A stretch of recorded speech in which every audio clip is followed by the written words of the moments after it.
Assalamualaikum warahmatullahi wabarakatuh. Selamat datang di channel Pesugihan Berantai, teman-teman. Di sini, kita akan menyusuri kisah-kisah mistis yang jarang terungkap tentang dunia gaib dan ritual yang menyeramkan.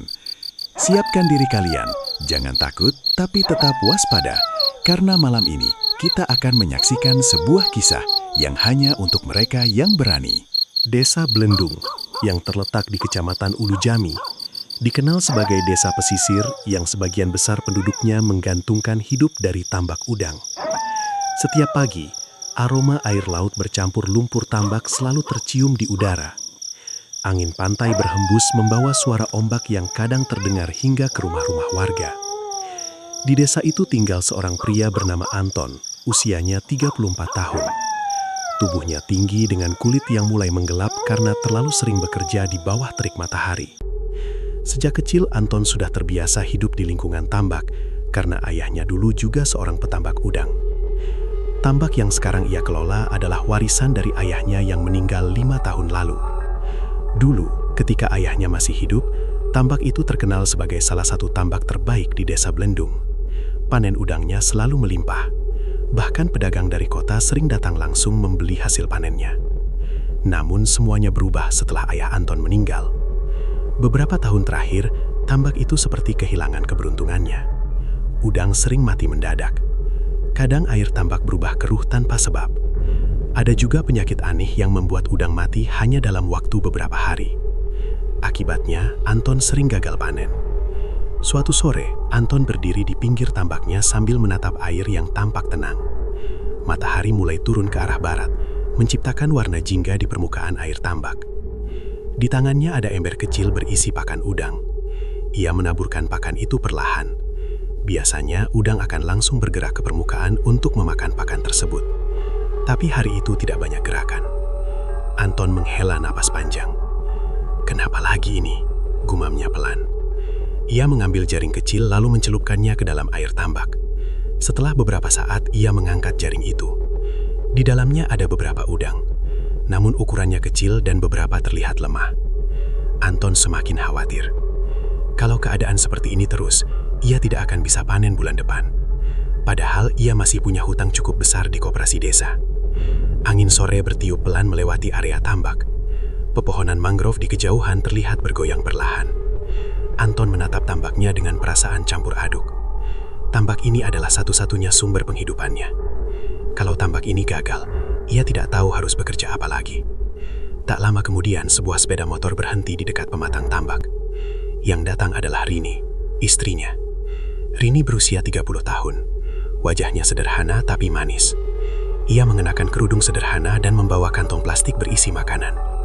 "Mas," panggilnya. Anton menoleh. "Kamu bawa apa?" "Makan malam. Dari tadi belum pulang kan?" Anton tersenyum kecil lalu mendekat. Mereka duduk di pematang tambak sambil melihat air yang mulai gelap karena matahari hampir tenggelam. Rini membuka bungkusan nasi. "Ayam goreng kesukaanmu," katanya. Anton mulai makan, tapi wajahnya tetap terlihat murung. Rini memperhatikan suaminya dengan penuh perhatian.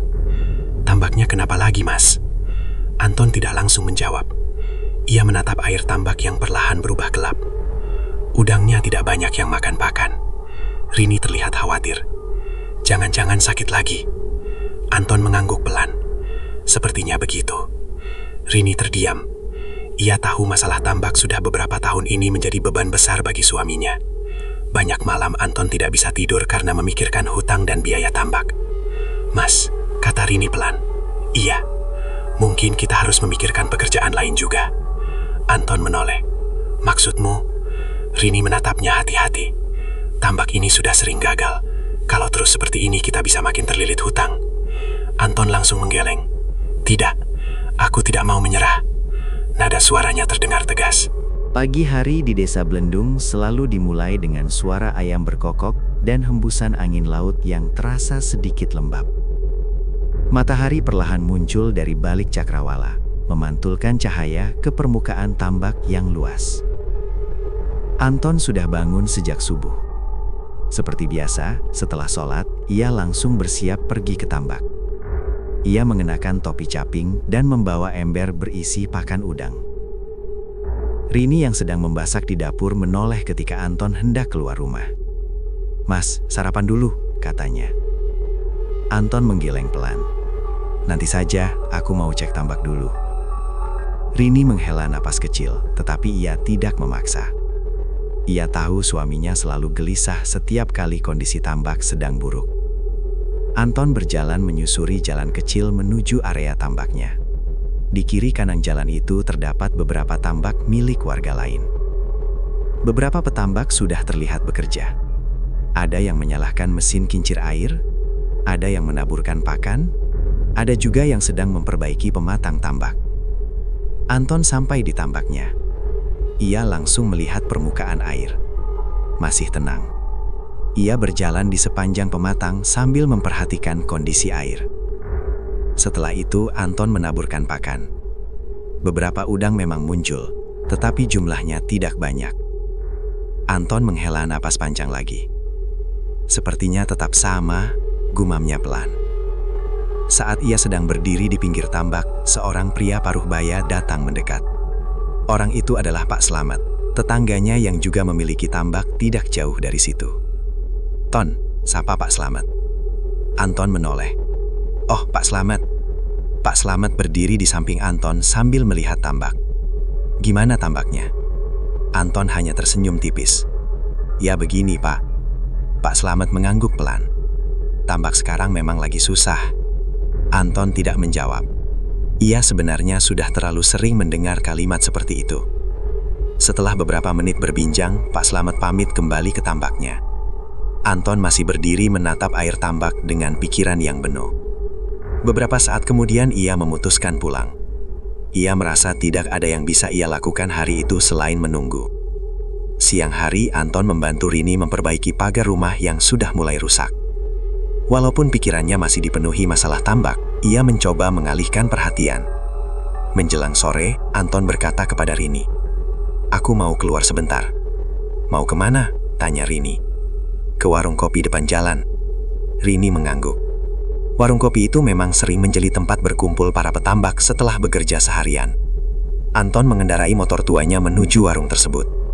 Warung itu tidak besar, hanya bangunan kayu sederhana dengan beberapa bangku panjang. Namun hampir setiap malam selalu ramai. Ketika Anton sampai, sudah ada beberapa orang di sana. Suasana cukup santai. Ada yang sedang minum kopi, ada yang merokok, ada juga yang sedang berbincang tentang tambak. Anton memesan kopi hitam lalu duduk di bangku panjang. Tak lama kemudian seorang pria yang cukup dikenal di desa itu datang dan duduk di dekat Anton. Pria itu bernama Pak Jaya. Beberapa tahun lalu, Pak Jaya juga dikenal sebagai petambak yang sering gagal panen. Namun belakangan ini tambaknya justru sangat sukses. Banyak orang di desa yang membicarakannya. Anton menoleh. "Malam, Pak Jaya." Pak Jaya tersenyum. "Malam, Ton." Mereka berbincang santai tentang berbagai hal. Mulai dari harga pakan yang semakin mahal sampai kondisi tambak di desa. Beberapa orang lain ikut mendengarkan. Salah satu warga berkata, "Sekarang yang paling sukses tambaknya ya Pak Jaya." Yang lain tertawa. "Iya, panennya katanya sampai berkali-kali lipat." Pak Jaya hanya tersenyum kecil. Anton sebenarnya sudah lama penasaran. Akhirnya ia memberanikan diri bertanya, "Pak Jaya, boleh saya tanya sesuatu?" "Tanya saja." "Dulu tambak Bapak juga sering gagal kan?" Pak Jaya mengangguk. "Iya." Anton melanjutkan.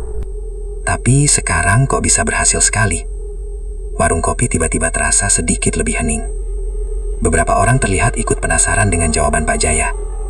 Pak Jaya meminum kopinya dulu sebelum menjawab. "Kadang, kalau usaha biasa tidak berhasil," katanya pelan. Ia berhenti sebentar. "Kita harus mencari cara lain." Anton mengerutkan kening. "Maksudnya?" Pak Jaya menoleh ke kanan dan ke kiri, seperti memastikan tidak ada orang asing di sekitar mereka. Lalu ia mendekat sedikit ke Anton. Tidak semua rezeki datang dari cara yang terlihat. Anton semakin bingung. "Apa maksudnya, Pak?" Pak Jaya tersenyum tipis. "Kamu percaya hal-hal gaib?" Anton sedikit terkejut dengan pertanyaan itu. Ia tidak langsung menjawab. Pak Jaya kembali berkata pelan, "Di desa ini sebenarnya ada rahasia yang tidak banyak orang tahu." Anton mulai merasa penasaran. "Rahasia apa?" Pak Jaya menatap Anton dalam-dalam. Pesugihan tambak. Anton langsung terdiam. Beberapa orang yang mendengar percakapan itu langsung saling melirik. Salah satu dari mereka bahkan tertawa kecil. Pak Jaya mulai lagi ceritanya. Namun Pak Jaya tetap serius. Anton menelan ludah. Pesugihan? Pak Jaya mengangguk. Di daerah mangrove dekat pantai, ada orang yang bisa membantu tambak menjadi sangat berhasil. Anton merasakan bulu kuduknya sedikit berdiri. Apa maksudnya membantu? Pak Jaya menjawab dengan suara pelan. Ada makhluk penjaga laut. Anton semakin tidak nyaman mendengar kata-kata itu. Ia sebenarnya tidak terlalu percaya hal-hal seperti itu. Namun di desa pesisir seperti Belendung, cerita tentang dunia gaib memang sering terdengar. Pak Jaya melanjutkan. Kalau kita membuat perjanjian, tambak bisa selalu berhasil. Anton mencoba tertawa kecil untuk menghilangkan rasa tegal. Saya tidak terlalu percaya hal seperti itu, Pak. Pak Jaya hanya tersenyum. Dulu saya juga begitu. Anton tidak menjawab lagi. Percakapan di warung kembali berubah menjadi obrolan biasa. Namun kata-kata Pak Jaya terus terngiang di kepala Anton. Pesugihan tambak, makhluk penjaga laut, perjanjian. Anton mencoba mengusir pikiran itu. Namun rasa penasaran tetap muncul. Beberapa saat kemudian Anton memutuskan pulang. Ia mengendarai motornya menyusuri jalan desa yang mulai sepi. Lampu jalan hanya menyala redup. Angin malam bertiup dari arah laut. Ketika sampai di rumah, Rini sudah menunggunya di ruang depan. Kok lama, Mas? Ngobrol di warung. Anton duduk di kursi bambu. Rini menatap wajah suaminya yang terlihat sedikit melamun. Ada apa? Anton menggeleng. Tidak apa-apa. Namun sebenarnya pikirannya sedang penuh. Ia teringat lagi kata-kata Pak Jaya. Kalau usaha biasa tidak berhasil, kita harus mencari cara lain. Anton menghela napas panjang. Ia tidak tahu kenapa kata-kata itu terus teringat. Padahal ia selalu diajarkan ayahnya untuk bekerja dengan cara yang jujur. Namun kondisi tambaknya sekarang benar-benar membuatnya putus asa. Malam semakin larut. Anton dan Rini akhirnya masuk kamar untuk tidur. Lampu dimatikan. Suasana rumah menjadi sunyi. Namun Anton masih terjaga. Pikirannya terus memutar percakapan di warung kopi tadi. Pesugihan tambak. Anton menutup mata. Ia mencoba mengabaikan pikiran itu. Namun jauh di dalam hatinya, rasa penasaran mulai tumbuh. Sejak malam percakapannya dengan Pak Jaya di warung kopi, pikiran Anton tidak pernah benar-benar tenang. Setiap kali ia menatap tambaknya yang luas namun sepi, kata-kata tentang pesugihan tambak terus muncul di kepalanya. Anton sebenarnya bukan orang yang percaya hal-hal gaib secara berlebihan. Sejak kecil ayahnya selalu mengajarkan untuk bekerja keras dan tidak mencari jalan pintas. Namun, keadaan sekarang berbeda. Tambaknya hampir bangkrut. Hutang di koperasi desa sudah semakin besar. Setiap bulan, ia harus memikirkan biaya pakan, obat tambak, dan kebutuhan rumah tangga. Semua beban itu terasa semakin berat. Pagi itu Anton kembali berjalan menuju tambaknya. Matahari baru saja naik, tetapi udara sudah terasa hangat. Burung-burung kecil terbang di atas area tambak, sesekali hinggap di pematang yang dipenuhi rumput liar. Anton membawa ember berisi pakan udang. Ia menaburkan pakan itu ke beberapa titik di tambak. Biasanya udang akan bergerak cepat ke permukaan untuk memakan pakan tersebut. Namun kali ini, hanya sedikit riak air yang terlihat. Anton menghela napas panjang. Kenapa lagi ini? Gumamnya pelan. Ia mengambil jaring kecil, lalu mencelupkannya ke air tambak. Setelah beberapa detik, ia mengangkat jaring itu. Beberapa udang terlihat lemah. Bahkan ada yang sudah mati. Anton menatap udang-udang itu dengan wajah murung. Kalau kondisi ini terus berlanjut, ia benar-benar tidak akan bisa panen. Anton duduk di pematang tambak sambil menatap air yang berwarna kehijauan. Angin dari arah laut bertiup pelan membawa bau lumpur yang khas. Dari kejauhan ia melihat tambak milik Pak Jaya. Tambak itu terlihat ramai. Kincir air berputah kencang. Beberapa pekerja terlihat sibuk mengangkat keranjang udang. Sepertinya Pak Jaya sedang panen lagi. Anton menatap pemandangan itu cukup lama. Di dalam hatinya muncul perasaan yang sulit dijelaskan. Campuran antara iri, penasaran, dan juga kecurigaan. Bagaimana bisa tambaknya selalu berhasil? Pikir Anton. Padahal dulu kondisi tambak Pak Jaya bahkan lebih buruk dari miliknya. Namun sekarang semuanya berubah. Anton berdiri, lalu berjalan pulang. Pikirannya semakin penuh. Ketika sampai di rumah, Rini sedang menyapu halaman. "Mas, sudah dari tambak?" tanya Rini. "Iya," jawab Anton pelan. Rini langsung bisa melihat wajah suaminya yang terlihat lelah. "Udangnya kenapa lagi?" Anton duduk di kursi bambu di teras. "Banyak yang lemah." Rini terlihat khawatir. "Mas, apa kita harus meminjam uang lagi untuk obat tambak?" Anton menggeleng. "Aku sudah terlalu banyak hutang." Rini ikut duduk di sebelahnya. Beberapa saat mereka hanya diam. Suasana pagi terasa sunyi. Hanya suara angin yang terdengar. Tiba-tiba Anton berkata pelan, "Ri, kamu percaya tidak kalau ada hal gaib yang bisa membantu usaha?" Rini langsung menoleh. "Mas, maksudnya apa?" Anton ragu sejenak. "Semalam aku ngobrol lagi dengan Pak Jaya." Rini mulai merasa tidak enak. Terus, dia bilang, tambaknya berhasil karena bantuan sesuatu dari laut.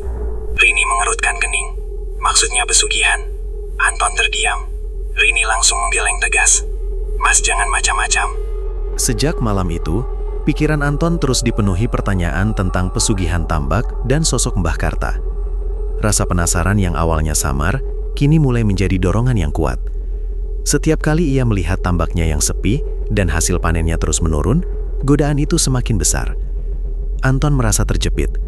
Hutang semakin menumpuk, pakan dan obat tambak semakin mahal, dan para pedagang mulai mempertanyakan kualitas udangnya.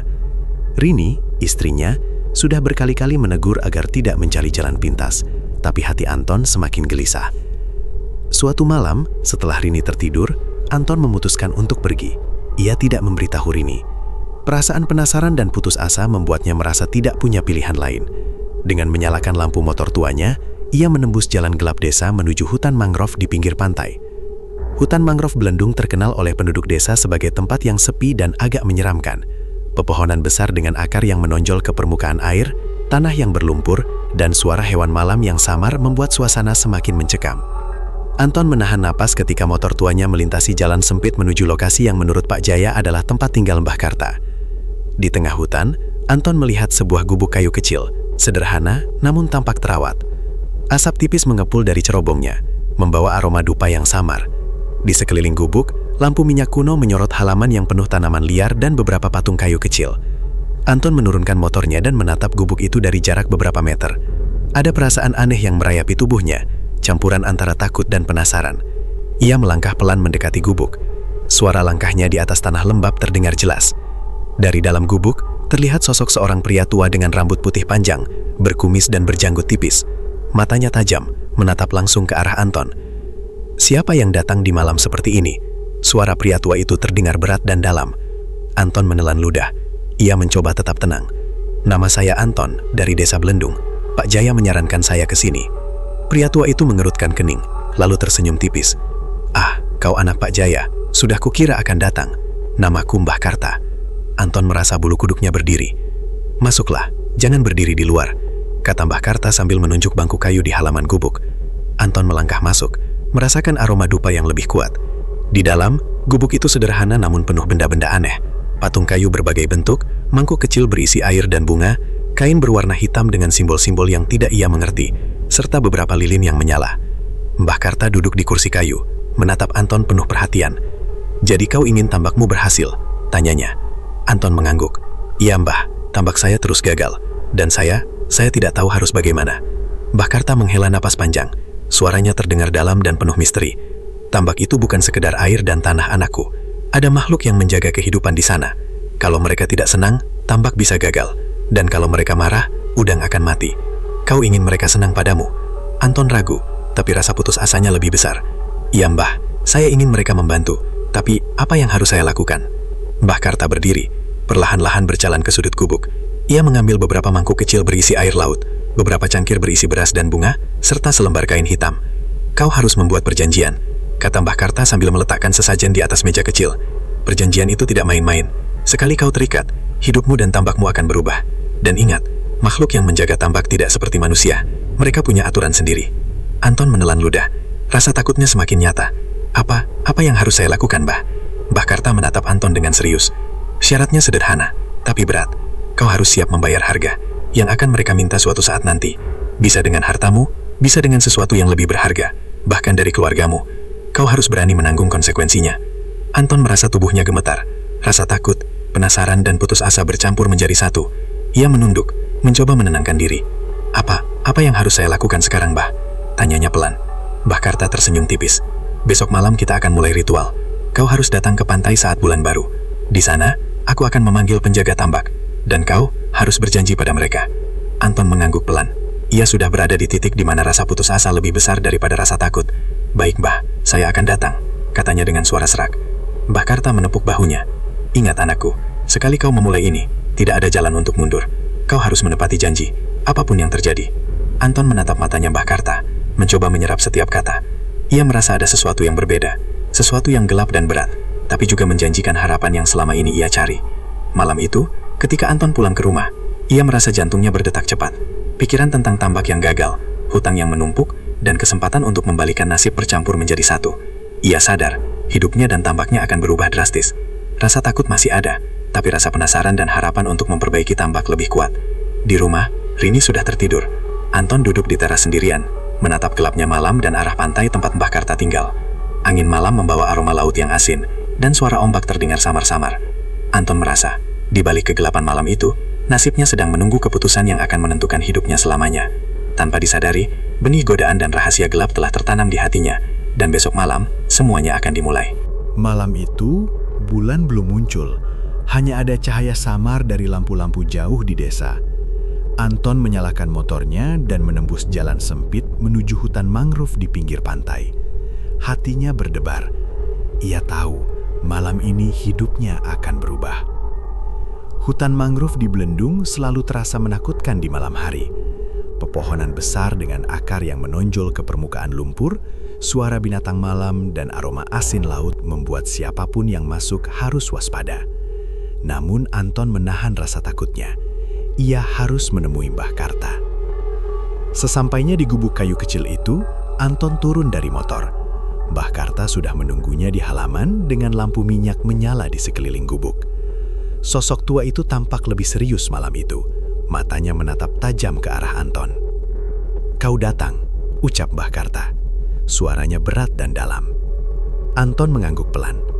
"Iya, Mbah, saya siap." Mbah Karta menepuk bahu Anton dengan lembut, namun tatapannya tetap serius. "Besok malam kita akan memulai ritual. Tapi sebelum itu, kau harus mengerti apa yang kau lakukan. Kau memasuki dunia yang berbeda. Dunia makhluk penjaga tambak." Anton menelan ludah. "Apa yang harus saya lakukan, Mbah?" Mbah Karta menarik napas panjang. "Pertama, kau harus bersih hati. Pergi ke pantai ini esok sore, mandi di air laut hingga tubuhmu bersih. Jangan membawa amarah, dendam, atau niat buruk. Hanya niat untuk memohon rejeki tambak." Anton mengangguk lagi. Ia mencoba menenangkan dirinya. "Setelah itu, lanjut Mbah Karta. Kau harus membawa sesajen. Ada beras, bunga, air laut, dan sedikit makanan udang. Semua itu sebagai tanda hormat kepada penjaga tambak." Anton merasa sedikit lega karena persiapannya masih bisa ia lakukan. Namun saat Mbah Karta menatap matanya lebih tajam, Anton merasakan ketegangan yang lebih besar. "Kedua," kata Mbah Karta, "kau harus membuat perjanjian. Kau harus berjanji pada mereka bahwa jika tambakmu berhasil, kau akan menepati janji mereka. Dan kau harus siap membayar harga yang akan mereka minta." Anton menelan ludah. "Harga? Apa maksudnya, Mbah?" Mbah Karta tersenyum tipis, tapi matanya tetap serius. "Makhluk itu punya aturan sendiri. Bisa saja mereka meminta sebagian hasil panen. Bisa saja sesuatu yang lebih berharga. Jangan pernah menyepelekan janji. Sekali kau mengucapkan janji, itu mengikat hidupmu." Anton menunduk. Rasa takut menyebar ke seluruh tubuhnya. Namun rasa putus asa lebih kuat. Ia tahu jika tidak mencoba, tambaknya akan semakin gagal. Malam itu Anton pulang dengan hati campur aduk. Ia tidak bisa tidur. Bayangan makhluk penjaga tambak terus muncul di pikirannya. Bayangan air tambak yang bergolak, suara ombak yang terdengar lebih keras, dan cahaya lampu minyak Mbah Karta yang menyorot halaman gubuk seolah memanggilnya. Keesokan harinya, Anton bangun lebih awal. Ia mandi di laut seperti yang disarankan Mbah Karta. Air laut terasa dingin dan segar. Ia mencoba membersihkan pikirannya dari semua rasa takut, dendam, dan keputusasaan. Ia harus bersih, katanya pada diri sendiri. Setelah mandi, Ia menyiapkan sesajen, beras putih, bunga segar, air laut, dan sedikit makanan udang. Semua ia letakkan di dalam keranjang kecil. Ia berdoa dalam hati, memohon agar ritual berjalan lancar dan tambaknya diberkahi. Menjelang malam, Anton kembali ke gubuk Mbah Karta. Langit gelap, angin bertiup pelan, dan ombak terdengar di kejauhan. Suasana begitu sunyi, hanya terdengar suara daun mangrove yang bergesekan. Mbah Karta sudah menunggu. Ia menata sesajen di atas sebuah kain hitam besar di halaman gubuk. Lilin-lilin kecil menyala, memancarkan cahaya hangat namun misterius. "Kau sudah siap?" tanya Mbah Karta. Anton mengangguk. "Siap, Mbah." Mbah Karta mengambil beberapa mangkuk kecil berisi air laut, bunga, dan beras. Ia menyusun lingkaran di atas tanah, menyalakan dupa, dan mulai membaca mantra dengan suara yang berat dan bergetar. Anton berdiri di tengah lingkaran, sesekali menatap ke arah ombak di kejauhan. Hatinya berdebar kencang. Setelah beberapa saat, udara di sekitar mereka berubah. Angin malam bertiup lebih kencang, daun mangrove bergoyang liar, dan suara ombak terdengar lebih keras. Tiba-tiba, air laut di pinggir pantai beriak seperti ada sesuatu yang bergerak di bawah permukaannya. Anton menahan nafas. Sosok bayangan besar muncul dari gelapnya laut. Bentuknya samar, tapi terasa sangat menakutkan. Ia menatap langsung ke arah lingkaran ritual. Mbah Karta menepuk bahu Anton dan berkata dengan tenang, "Ini penjaga tambak. Mereka datang karena kau memanggil mereka dengan niatmu." Anton merasakan bulu kuduknya merinding. Ia ingin lari, tapi kakinya seakan menempel di tanah. "Sekarang kau harus mengucapkan janji," kata Mbah Karta. Suaranya terdengar seperti gema dari jauh. Anton menelan ludah, lalu dengan suara yang bergetar berkata, "Aku berjanji, jika tambakku berhasil karena bantuan kalian, aku akan menepati apapun yang kalian minta, apapun harganya." Sesaat setelah ucapan itu, angin bertiup lebih kencang, lilin-lilin bergetar, dan air tampak-tampak beriak seperti menanggapi janji Anton. Bayangan di laut semakin jelas, dan Anton merasakan ada mata yang menatapnya dari kedalaman air. Mbah Karta menepuk tangan beberapa kali, kemudian berkata, "Sekarang janji sudah tertulis di dunia mereka, kau harus siap menepati." Anton menunduk. Rasa takut, cemas, dan putus asa bercampur menjadi satu. Ia merasa terikat oleh sesuatu yang tidak bisa ia lihat. Sejak malam ritual dengan Mbah Karta, kehidupan Anton mulai berubah. Ia tidak tahu apakah ini benar-benar karena bantuan makhluk penjaga tambak atau hanya kebetulan, tapi hasil tambaknya perlahan-lahan mulai menunjukkan perubahan. Pagi itu, Anton bangun lebih awal dari biasanya. Ia berjalan menuju tambaknya sambil menahan rasa gugup. Matahari baru saja muncul, menyinari permukaan tambak yang luas. Bau lumpur bercampur asin laut memenuhi udara pagi. Sesampainya di pinggir tambak, Anton melihat sesuatu yang mengejutkan. Udang-udang kecil yang sebelumnya hampir tidak bergerak, kini terlihat aktif. Mereka berenang ke permukaan, memakan pakan yang ia taburkan dengan lahap. Anton terdiam, tak percaya dengan apa yang dilihatnya. "Ini benar-benar berbeda," gumamnya. Ia menaburkan pakan lebih banyak dan riak air yang muncul lebih meriah dari biasanya. Ia berjalan di sepanjang pematang, menghitung jumlah udang. Semua terlihat sehat, berenang cepat, dan berwarna cerah. Paniknya berubah menjadi perasaan campur aduk antara senang dan cemas. Di kejauhan, beberapa tetangga mulai memperhatikan tambak Anton. Ada yang datang sekadar ingin melihat, ada yang terlihat heran, beberapa bahkan tersenyum simpul. "Ton, tambakmu kok bisa begini?" tanya Pak Selamat ketika ia mendekat. Anton tersenyum tipis, tapi tidak menjawab sepenuhnya.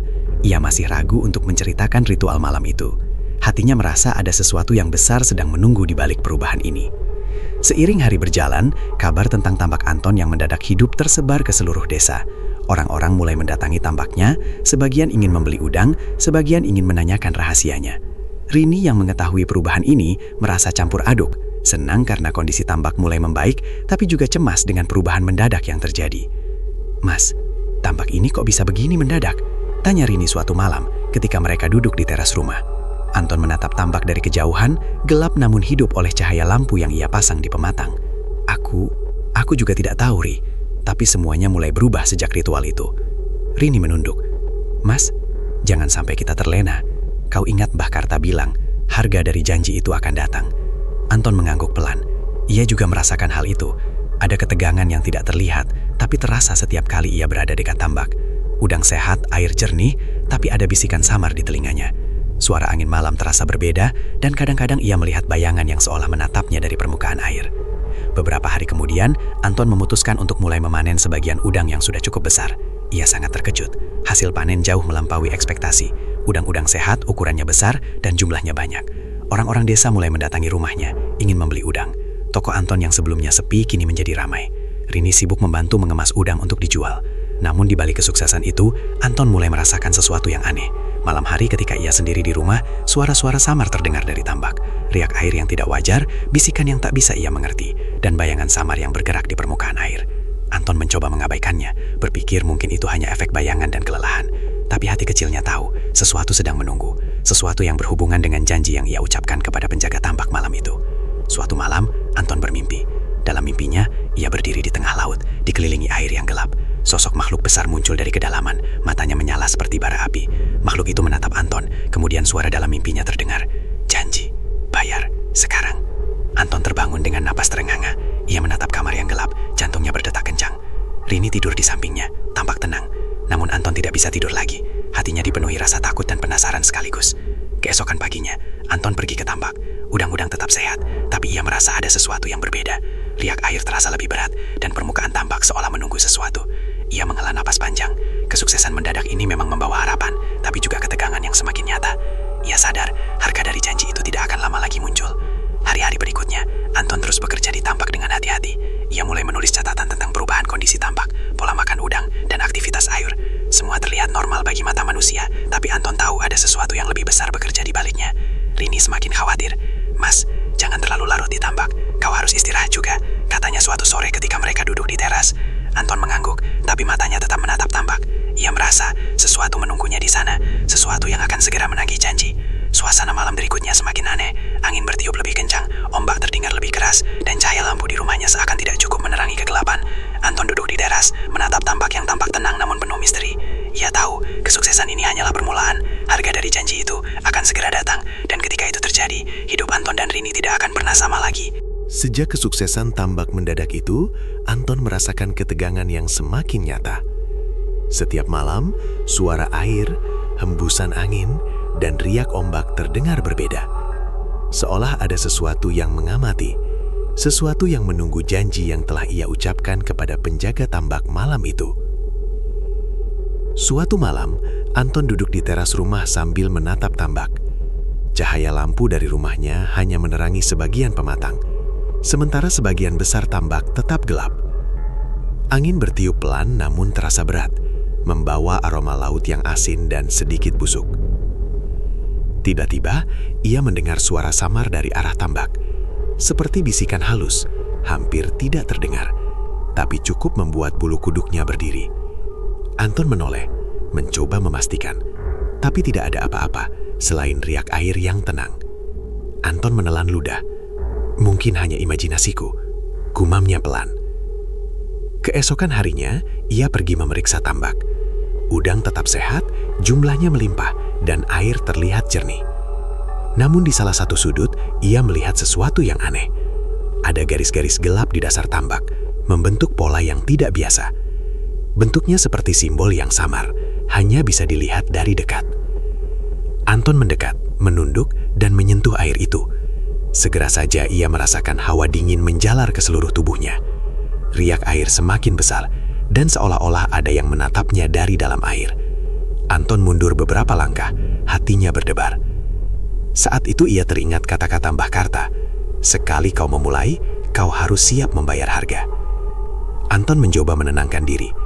Ia berpikir, mungkin ini hanya fenomena alam atau permainan cahaya. Tapi perasaan gelisahnya tidak hilang. Ia merasa ada sesuatu yang tidak terlihat, sesuatu yang menunggu untuk menagih janji. Malam berikutnya, fenomena semakin jelas. Ketika Anton tidur, ia bermimpi lagi. Dalam mimpinya, tambak terlihat berbeda. Air berwarna gelap pekat, bayangan besar muncul dari dasar tambak, dan sosok samar menyerupai manusia dengan mata menyala muncul dari kegelapan. Suara gemuruh terdengar, seolah datang dari kedalaman laut. Janji, bayar, sekarang. Anton terbangun dengan napas terengah-engah. Ia menatap kamar yang gelap, jantungnya berdetak kencang. Rini masih tertidur, tampak tenang, namun Anton merasa kesendirian malam itu sangat menakutkan. Sejak mimpi itu, Anton mulai memperhatikan tanda-tanda di tambak. Beberapa malam, permukaan air tiba-tiba bergolak tanpa sebab. Udang yang sehat tiba-tiba berenang panik, dan kadang-kadang terlihat bayangan samar melintas di bawah air. Suatu pagi, ketika Anton memeriksa tambak, ia menemukan sesuatu yang mengejutkan. Di salah satu pematang, tanahnya retak seperti bekas tapak kaki besar, tetapi bukan manusia.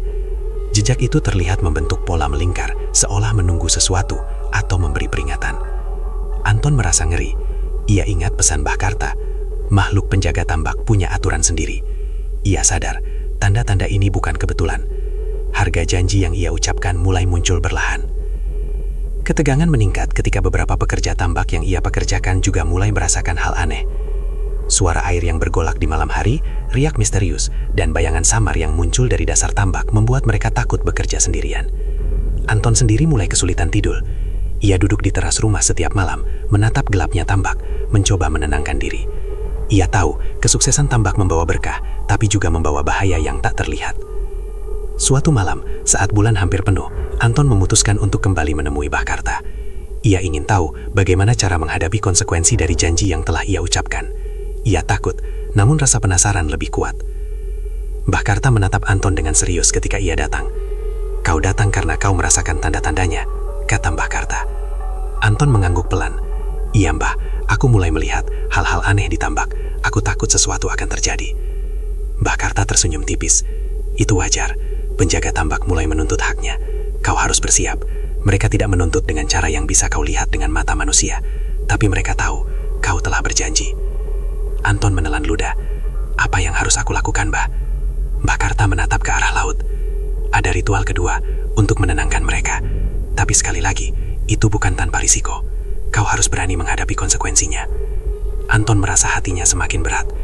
Ia sadar kesuksesan tambak mendadak ini bukan hadiah, tapi utang yang harus segera dibayar. Ia menunduk, menatap tanah mangrove yang gelap. "Baik Mbah, aku siap," katanya dengan suara serak. Mbah Karta menepuk bahunya. "Ingat, tidak ada jalan mundur, dan kau harus menepati janji itu, apapun yang terjadi." Anton pulang dengan perasaan campur aduk. Ia tahu malam-malam berikutnya akan penuh ketegangan. Tanda-tanda pembayaran sudah muncul, dan sesuatu yang lebih gelap dari bayangan malam itu menunggu di tambak. Di rumah, Rini tidur dengan tenang. Anton duduk di teras, menatap gelapnya tambak, dan merasakan hawa yang berat. Ia tahu harga dari janji itu akan segera datang, dan ketika itu terjadi, hidupnya tidak akan pernah sama lagi. Malam itu, udara di Belendung terasa lebih berat dari biasanya. Angin laut bertiup kencang, membawa aroma asin yang pekat, dan daun mangrove bergoyang dengan suara yang menyeramkan. Anton duduk di teras rumahnya, menatap gelapnya tambak. Sejak beberapa minggu terakhir, tanda-tanda dari penjaga tambak semakin jelas. Riak air yang tidak wajar, bayangan samar, dan mimpi-mimpi aneh mulai menghantui tidurnya. Rini yang duduk di sampingnya menatap suaminya penuh kekhawatiran. "Mas, jangan terlalu larut di tambak. Aku takut sesuatu terjadi padamu," katanya pelan. Anton menghela napas panjang. "Aku tahu, Ri, tapi aku harus menghadapi ini. Aku yang membuat janji itu." Rini menunduk, tidak menjawab. Ia merasa takut, tapi juga tidak bisa mencegah suaminya. Malam itu, Anton memutuskan untuk pergi ke tambak. Ia ingin melihat sendiri tanda-tanda yang muncul. Ia menyalakan lampu di pematang dan berjalan perlahan menyusuri tambak yang luas. Udang-udang terlihat sehat, berenang ke permukaan. Namun ada sesuatu yang berbeda di udara malam. Suasana terasa tegang, seolah ada mata yang mengawasi setiap gerakannya. Di salah satu sudut tambak, Anton melihat riak air yang lebih besar dari biasanya. Permukaan air berputar pelan, membentuk lingkaran yang sempurna. Dari tengah lingkaran itu, muncul bayangan besar. Sosoknya samar, tinggi, dan tubuhnya berkilau seperti air laut yang gelap di bawah cahaya bulan. Anton menelan ludah, hatinya berdebar kencang. Ia tahu, ini adalah penagih janji yang datang untuk menuntut haknya. Siapa kau?" Suara Anton terdengar gemetar. Bayangan itu bergerak perlahan mendekat. Suara seperti gemuruh laut terdengar samar di telinga Anton, seakan datang dari jauh dan dekat sekaligus. Mbah Karta pernah memperingatkannya, makhluk penjaga tambak punya aturan sendiri. Mereka tidak menuntut dengan cara manusia, tapi mereka tahu janji yang kau ucapkan. Anton merasa tubuhnya gemetar. Ia ingin lari, tapi kakinya seakan menempel di tanah. Ia berdiri, menatap bayangan besar itu yang kini semakin jelas. Bentuknya menyerupai manusia raksasa. Kulitnya berkilau seperti air laut gelap, matanya merah seperti bara api, dan tubuhnya memancarkan hawa dingin yang menusuk. "Anton, kau berjanji." Suara gemuruh terdengar lebih jelas, bergema di seluruh tambak. "Sekarang saatnya membayar." Anton menelan ludah. Ia mencoba berbicara, tapi suaranya tercekat di tenggorokan. Ia sadar, ia harus menghadapi makhluk ini, bukan lari. Di sudut lain tambak, riak air muncul lagi. Kali ini lebih banyak, seperti gelombang kecil yang bergerak menuju permatang. Bayangan lain muncul, lebih kecil, seperti mengikuti bayangan besar itu. Anton mengingat pesan Mbah Karta tentang ritual kedua untuk menenangkan makhluk itu. Ia tahu, jika tidak dilakukan, konsekuensi yang lebih buruk bisa terjadi. Dengan napas berat, Anton berlari menuju rumah, mengambil sesajen yang masih ia simpan. Beras, bunga, air laut, dan sedikit makanan udang. Ia berlari kembali ke tengah tambak, hati penuh ketegangan. Mbah Karta muncul dari kegelapan, seolah muncul dari bayangan pepohonan mangrove. "Cepat Anton, lakukan ritualnya sekarang. Jangan tunggu lebih lama." Anton menaruh sesajen di atas kain hitam yang ia letakkan di pematang. Ia mengikuti instruksi Mbah Karta, membentuk lingkaran dengan sesajen, menyalakan lilin, dan membaca mantra yang diajarkan Mbah Karta malam itu. Udara di sekitar mereka semakin berat, angin bertiup kencang, daun mangrove bergoyang liar, dan permukaan air bergolak. Sosok makhluk besar itu kini berdiri di tengah lingkaran, matanya merah menyala, menatap Anton. Sosok-sosok lain mengikuti dari kejauhan, bergerak di permukaan air. Anton menahan napas. Ia mengucapkan janji lagi dengan suara yang lebih mantap. "Aku menepati janji yang aku buat. Aku siap membayar harga yang kalian minta, apapun itu. Jangan hancurkan tambakku, dan izinkan aku menepati janji ini." Seketika, udara menjadi sunyi. Riak air berhenti, bayangan perlahan-lahan mundur, dan suhu sekitar kembali normal. Anton berdiri gemetar, tapi rasa lega muncul. Ia tahu, untuk sementara, makhluk itu menerima ucapannya. Mbah Karta menepuk bahunya. "Bagus, kau berhasil menenangkan mereka. Tapi ingat Anton, mereka tidak melupakan. Mereka akan selalu mengawasi. Setiap panen, setiap langkahmu di tambak, akan tetap menjadi bagian dari janji itu." Anton menunduk. Ia sadar, kesuksesan tambaknya tidak gratis. Ada harga yang harus dibayar, dan janji itu akan selalu membayangi hidupnya.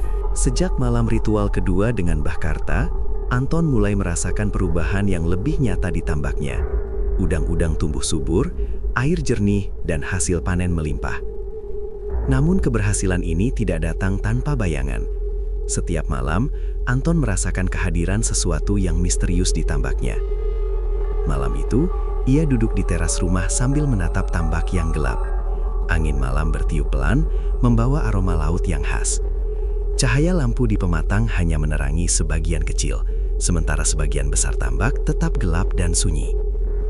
Rini duduk di sampingnya, menatap dengan cemas. "Mas, aku masih merasa ada yang mengawasi kita," katanya pelan. Anton menelan ludah. Ia juga merasakannya. Riak air yang tidak wajar, bayangan samar di permukaan, dan suara-suara aneh yang muncul ketika malam semakin larut. Semua itu mengingatkannya pada janji yang ia ucapkan kepada penjaga tambak. Beberapa malam kemudian, tanda-tanda semakin nyata. Udang-udang yang biasanya aktif, tiba-tiba berenang panik tanpa sebab. Permukaan air beriak seperti disentuh oleh sesuatu yang tidak terlihat. Kadang-kadang, Anton melihat bayangan hitam besar melintas di bawah air. Ia mulai merasa tertekan. Setiap kali berada di tambak, hatinya berdebar kencang. Ia tahu makhluk penjaga itu selalu mengawasi. Harga janji yang ia ucapkan belum benar-benar jatuh, tapi ancamannya terasa setiap saat. Suatu malam, Anton bermimpi lagi. Dalam mimpinya, ia berdiri di tengah tambak yang gelap, dikelilingi bayangan besar dengan mata merah menyala. Suara gemuruh terdengar di telinganya. "Janji, bayar, segera." Anton terbangun dengan napas terengah-engah, keringat dingin membasahi tubuhnya. Ia menatap kamar yang gelap, sementara Rini tidur dengan tenang. Namun bagi Anton, malam itu terasa lebih panjang dan menakutkan dari biasanya. Keesokan harinya, Anton memutuskan untuk memeriksa tambak lebih teliti. Ia berjalan perlahan menyusuri pematang, menatap permukaan air dengan cermat. Udang-udang tetap sehat, tapi ada sesuatu yang aneh di sudut tambak. Akar-akar mangrove di tepi air bergerak perlahan, seperti disentuh oleh sesuatu yang tak terlihat. Anton menelan ludah. Ia tahu ini bukan kebetulan. Makhluk penjaga itu sedang memberi peringatan, mengingatkan bahwa janji harus tetap ditepati. Hari-hari berikutnya, fenomena itu semakin sering muncul. Malam hari, permukaan tambak bergolak sendiri. Bayangan besar muncul di permukaan, kadang menyerupai manusia, kadang seperti monster air. Suara gemuruh terdengar samar, seolah datang dari kedalaman laut. Anton mulai merasa tertekan. Ia sadar, kesuksesan tambak mendadak ini datang dengan harga yang tidak terlihat. Ia harus berhati-hati, karena setiap tindakan di tambak bisa memicu kemarahan makhluk penjaga. Suatu malam, ketika Anton sendiri memeriksa tambak, ia melihat bayangan besar muncul dari dasar air. Sosok itu menatap langsung ke arahnya. Jantung Anton berdegup kencang. Ia tahu ini adalah tanda nyata dari penjaga tambak, peringatan bahwa janji harus ditepati. Anton menutup mata dan berdoa dalam hati, memohon keselamatan. Ia teringat kata-kata Mbah Karta. Makhluk itu punya aturan sendiri. Mereka tahu janji yang kau ucapkan, dan mereka akan menuntutnya suatu saat nanti.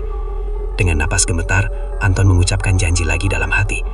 Aku mendapati janji yang aku buat. Aku siap membayar harga yang kalian minta, apapun itu. Jangan hancurkan tambahku, dan izinkan aku mendapati janji ini. Riak air perlahan berhenti, bayangan di permukaan menghilang, dan suhu sekitar kembali normal. Anton berdiri gemetar, tapi rasa lega muncul. Ia sadar, ini hanyalah peringatan. Makhluk penjaga masih mengawasi, dan suatu saat mereka akan menagih janji itu secara nyata. Sejak malam itu, Anton mulai lebih berhati-hati dalam mengelola tambak. Ia mencatat setiap perubahan, memeriksa kualitas air, dan selalu menaruh sesajen kecil di pematang sebagai tanda hormat. Udang tetap sehat, hasil panen melimpah, tapi ketegangan tidak pernah hilang. Rini semakin cemas. Mas, aku takut. Setiap kali kau pagi ke tambak malam hari, katanya suatu malam. Anton tersenyum lemah. Aku juga takut, Ri, tapi ini tanggung jawabku. Aku harus menepati janji dan menjaga tambak ini. Malam demi malam, Anton belajar hidup dengan bayangan yang selalu mengintai. Kesuksesan mendadak tampaknya membawa berkah, tapi juga ancaman yang nyata. Ia sadar, harga janji itu tidak bisa dihindari, dan suatu saat nanti, konsekuensinya akan datang lebih nyata daripada sekadar bayangan di permukaan air. Hidup Anton dan Rini kini tergantung pada keseimbangan antara keberanian, kepatuhan pada janji, dan kehati-hatian menghadapi makhluk yang tidak bisa dilihat mata manusia biasa. Bayangan di tambak bukan hanya simbol, tapi pengingat bahwa setiap rejeki punya harga. Malam itu, angin laut bertiup lebih kencang dari biasanya. Suara ombak terdengar bergemuruh di kejauhan, menabrak akar-akar mangrove di pinggir tambak.